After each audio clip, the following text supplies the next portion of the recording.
Olá! E aí, tudo bem? Prontos para mais uma aula? É isso aí, então vamos nessa! E hoje nós vamos falar sobre um assunto de literatura, uma escola literária bastante importante, significativa, que é o simbolismo. Só que antes disso, eu vou pedir a você, se você não é inscrito, que se inscreva no canal.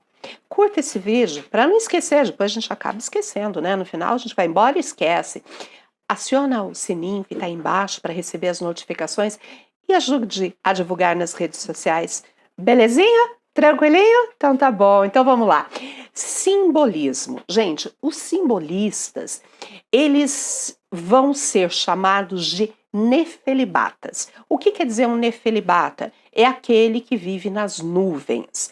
Só que para a gente entender, vão ser chamados, por que são chamados, de onde vem essa crítica, é importante nós olharmos para o panorama histórico literário da época. O que estava acontecendo? Surge o realismo em 1881, surge o naturalismo em 1881, surge o parnasianismo em 1882, e esses movimentos vão acontecendo e não vai pondo fim, um vai surgindo e não pondo fim com relação ao outro. Apesar que o realismo, naturalismo e parnasianismo, eles têm a mesma proposta de combate aos excessos sentimentais do romântico. Em 1893, aqui no Brasil, surge o simbolismo, que era um movimento poético de reação contra os parnasianos. Só que desta vez surge o simbolismo, mas ele não encerra o parnasianismo. Eles continuam coexistindo. E aí o que acontece? Os parnasianos não aceitam a visão simbolista e eles passam, aí sim, a chamá-los de nefelibatas. Quem eram os parnasianos da época? Olavo Bilac, Raimundo Correia, Alberto de Oliveira. Inclusive, eu convido vocês a assistirem a aula, se não viram ainda, sobre o parnasianismo e sobre os escritores parnasianos. Tem aí um vídeo sobre isso, bem bacana, para a gente entender todo o processo. Aí o que acontece? Esses parnasianos, Olavo Bilac, Raimundo Correia, Alberto de Oliveira, eles pertencem à elite da literatura. Faziam parte até da Academia Brasileira de Letras. Então, os simbolistas, eles passaram a ser mal vistos e pouco aceitos no panorama histórico, literário da época. Então, por um bom tempo, o simbolismo ele ficou à margem de todo o processo, sem o reconhecimento devido. Mas vamos lá. O simbolismo é um movimento essencialmente poético, como o parnasianismo também, do fim do século XIX. Representa uma ruptura artística radical com a mentalidade cultural do realismo, naturalismo e parnasianismo, buscando fundamentalmente retomar o primado das dimensões não racionais da existência. Então eles vão buscar o lado não racional, subjetivo. Mas qual que é o problema? Lembra? Acabei de falar. Ele não pôs fim. Então os parnasianos reagiram e tinham do lado deles quem tinha o poder de compra. Quem tinha o poder de compra? Era a burguesia. A burguesia não entendia nada daquilo que os parnasianos escreviam, mas achavam chique demais. Nossa, tremendo. E aí os simbolistas não tinham plateia para que eles pudessem colocar a sua obra literária. Vamos lá. Ao longo da década de 1980, desenvolveu-se lá na França um movimento estético, a princípio apelidado de decadentismo, e depois é que ele recebeu o nome de simbolismo. No Brasil, já falei para vocês dessa data, 1893, quando houve a publicação, é a data de início do simbolismo brasileiro, quando houve a publicação de duas obras, Missal e Broquéis, as duas de Cruz e Souza. O movimento simbolista, exatamente como os outros, porque daqui a pouco vai surgir o pré-modernismo em 1902, então a gente vai ter assim, ó, prestem atenção, realismo, naturalismo, parnasianismo, simbolismo e pré-modernismo. O que põe fim a tudo isso? 1922, a Semana de Arte Moderna, é que encerra tudo isso. Aqui eu tenho a imagem, tá, de Missal e Broquéis, os dois livros de Cruz e Souza. Seguindo aqui, características do movimento. Então a gente já sabe que é 1893, que é o movimento de reação ao parnasiano. Então, se o parnasiano era objetivo e racional, o que o simbolista vai ter? subjetivo, exatamente. E emocional, mas qual é a emoção? Eles vão trabalhar com a essência do ser humano. Não é exatamente como o romântico, que era emocional no lado do amor, tal. Não. Aqui é mais o lado da alma, do transcendental, do místico, aquele processo do inconsciente, do subconsciente.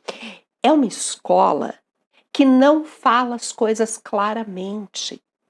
Ela não nomeia claramente nada daquilo que ela está falando. Ela procura sugerir. É a escola da sugestão. Porque através da sugestão, você tem uma participação maior no processo de composição da obra. Então, eles valorizam isso, tá? Ó, imagine, isso daqui é um quadro simbolista. Então, eles não falam com clareza, eles mostram, eles sugerem. Além disso, tem a sinestesia. O que é a sinestesia? Mistura de sentidos.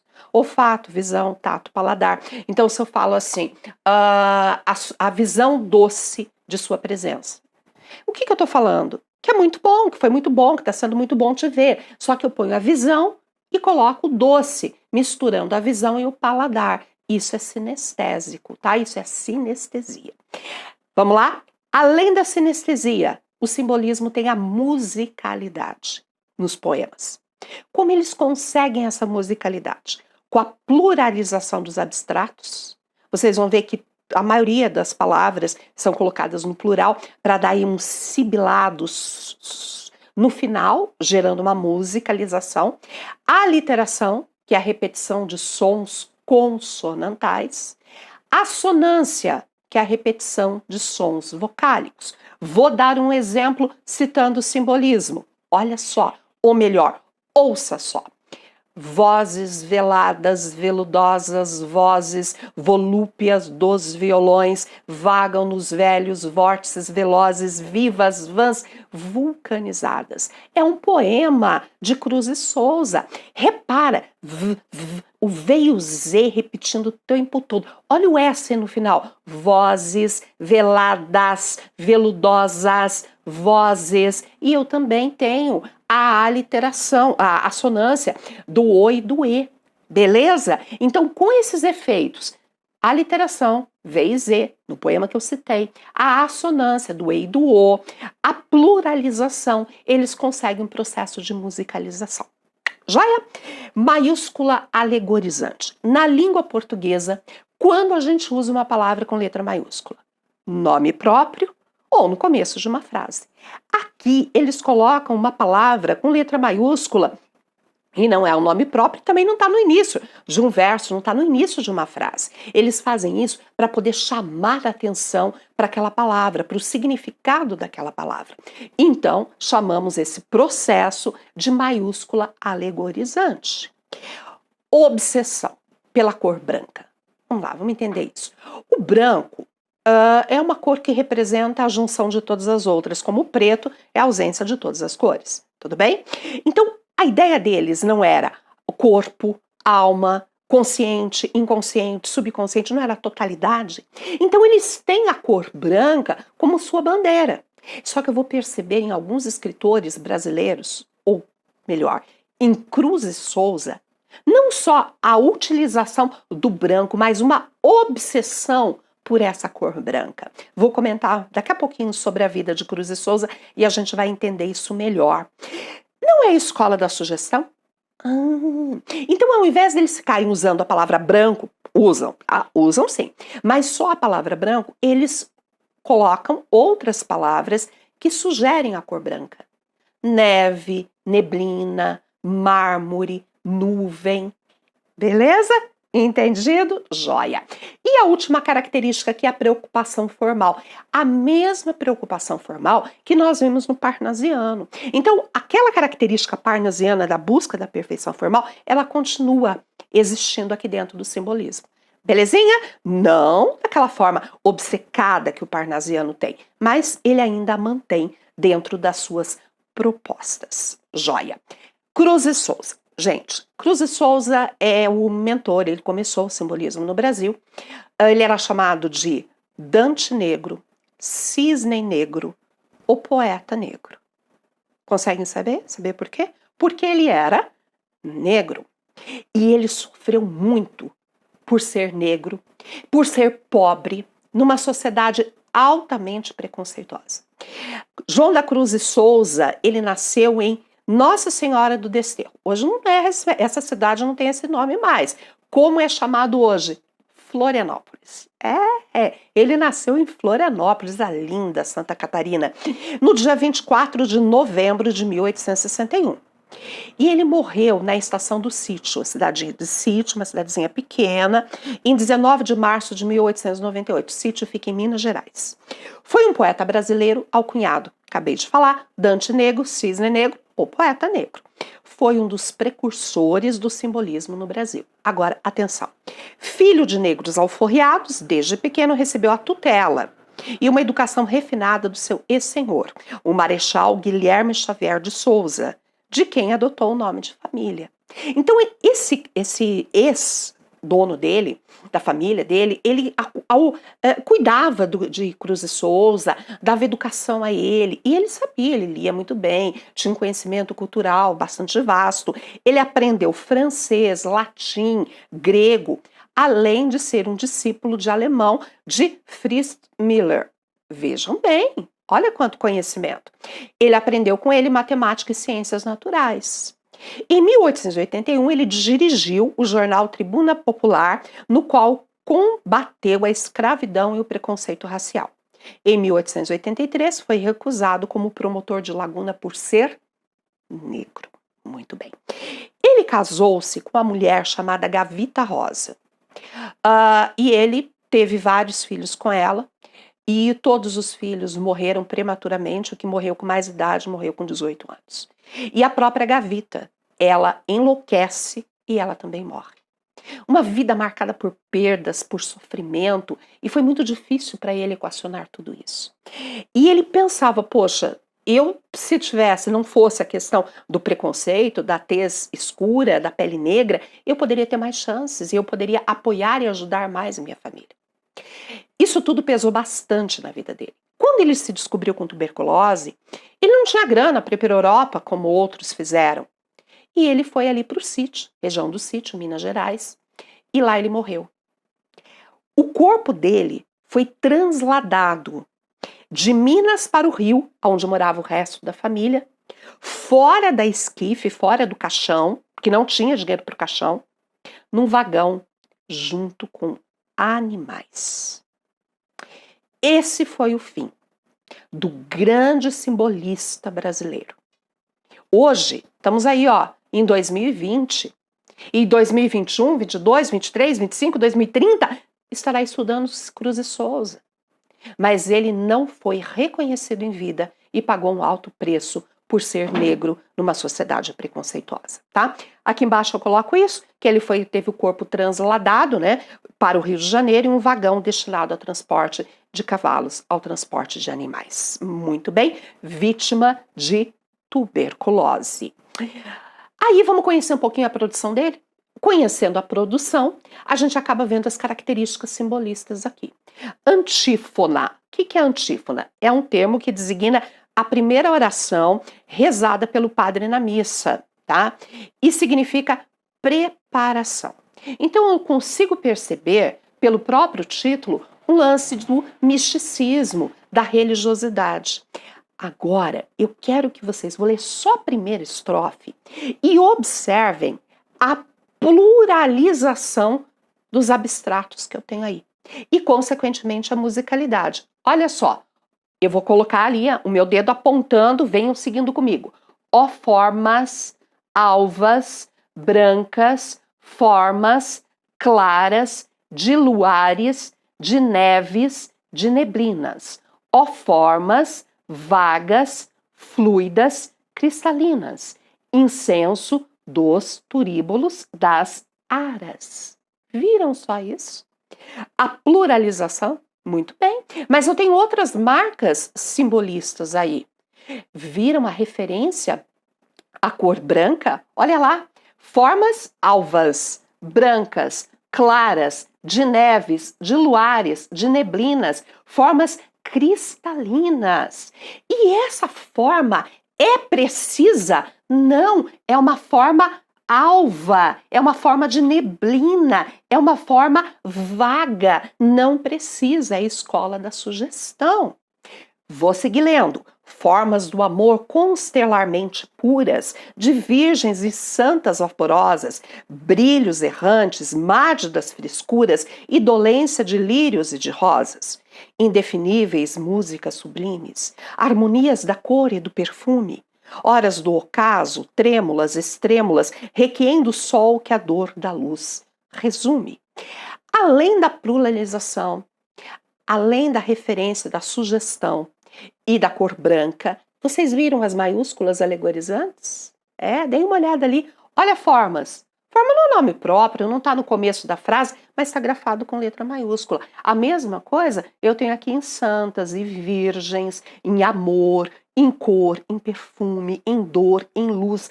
Ele quer chamar a atenção para o sentido dessa palavra dentro do poema. Preocupação formal, ainda existindo aí, tem um esquema de rimas, claras, rimas com cristalinas, neblinas,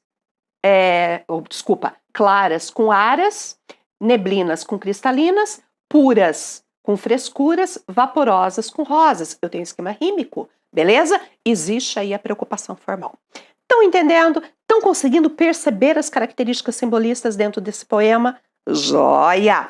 Vamos seguir lá? Braços, olha lá, braços nervosos, brancas opulências. Olha a obsessão pela cor branca.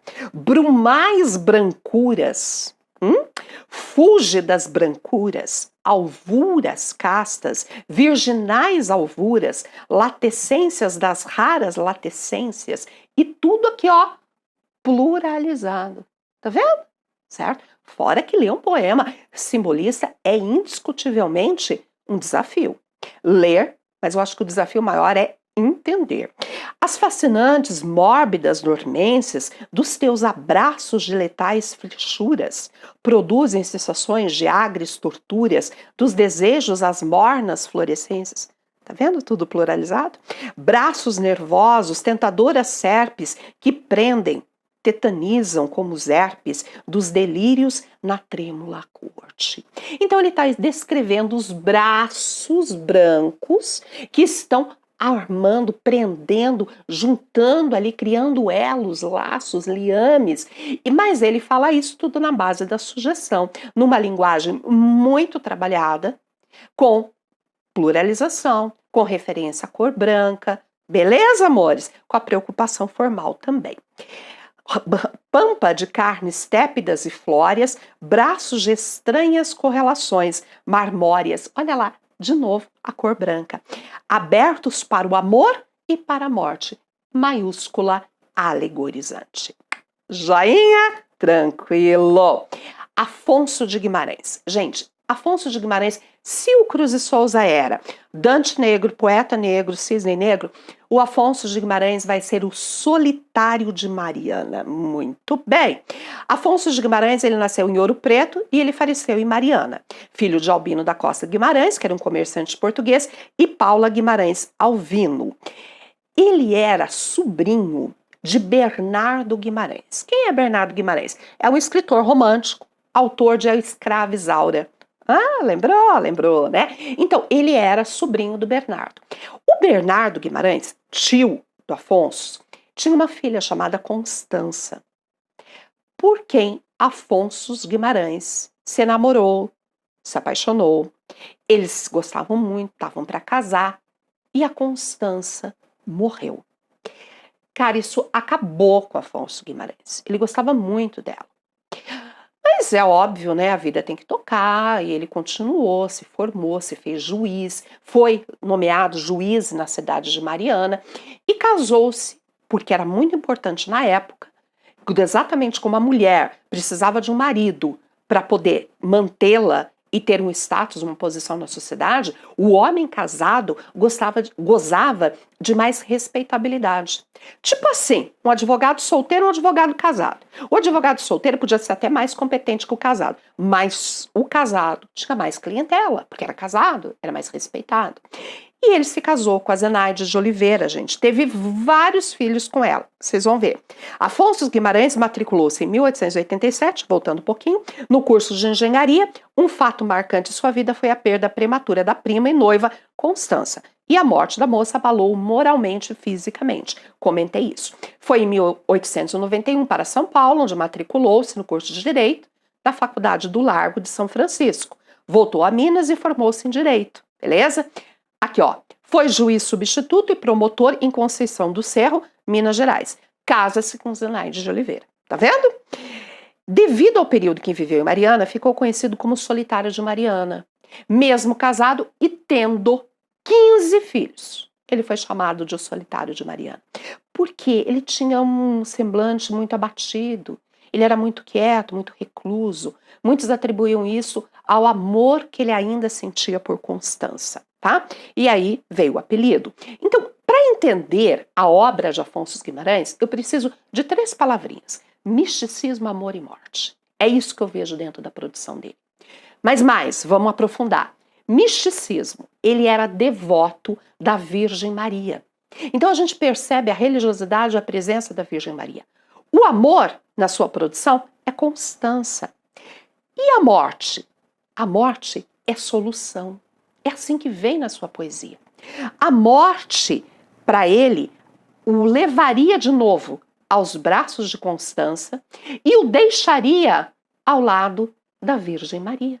Então a morte, ela vem como uma proposta boa para a resolução do sofrimento. Sabe quem fez isso? O romântico. O romântico teve a evasão através da morte. A diferença é que o romântico realmente buscava.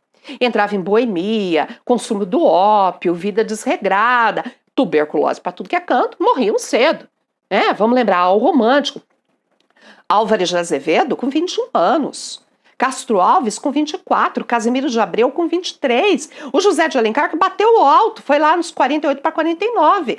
Tá vendo? Todos morrem cedo. Aqui ele não buscava a morte, mas ele via a morte como uma proposta, certo? Bom, o misticismo surge da ocorrência do amor e pela noiva e da profunda devoção pela Virgem Maria. A morte é vista como a única maneira de aproximar-se de sua amada e também da Virgem Maria. Por isso o amor é totalmente espiritual. Joia! Olha um poema dele, olha a espiritualidade aí. Sabe como chama o poema? A Catedral. Entre brumas, olha lá, ao longe surge a aurora. E ali no orvalho aos poucos se evapora, agoniza o arrebal. A catedral herbúnea do meu sonho, o que quer dizer herbúnea? Herbúnea é aquilo que não é preciso, é de marfim, branco, né? Herbúnea é branco. A catedral herbúnea do meu sonho, tá vendo? É referência à cor branca. Aparece na paz do céu risonho, toda branca de sol. Tá vendo? Ela aparece, mas não de uma forma precisa. E o sino canta em lúgubre responsos, pobre Afonso, pobre Afonso. Então a gente percebe aqui uma intertextualidade, uma referência a ele mesmo, a vida dele, né? É uma intertextualidade com a presença, com a história pessoal dele, ok? O céu é todo trevas, o vento uiva, do relâmpago a cabeleira ruiva, vem açoitar o rosto meu.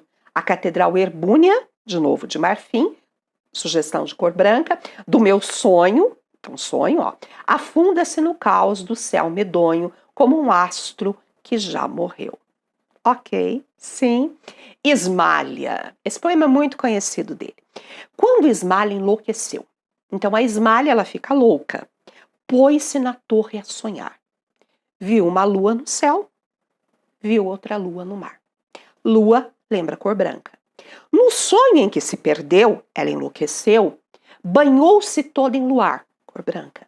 Queria subir ao céu, queria descer ao mar. Então ela ficou encantada pela lua, a lua que estava no céu e a lua que era refletida no mar. E no desvario seu, na sua loucura, na torre pôs-se a cantar. Estava perto do céu, estava longe do mar. E como um anjo pendeu as asas para voar. Queria a lua do céu, queria a lua do mar. O que a Ismália fez? Enlouquecida fora de si, ela se atira dessa torre. As asas que Deus lhe deu rufravam de par em par. Sua alma subiu ao céu, seu corpo desceu ao mar. Muito bom, meus amores, e com isso a gente encerra mais essa aula. Espero que vocês tenham compreendido bem esse conceito, que tenham entendido o simbolismo, ok? E espero vocês também no nosso próximo encontro. Muito obrigada e até lá!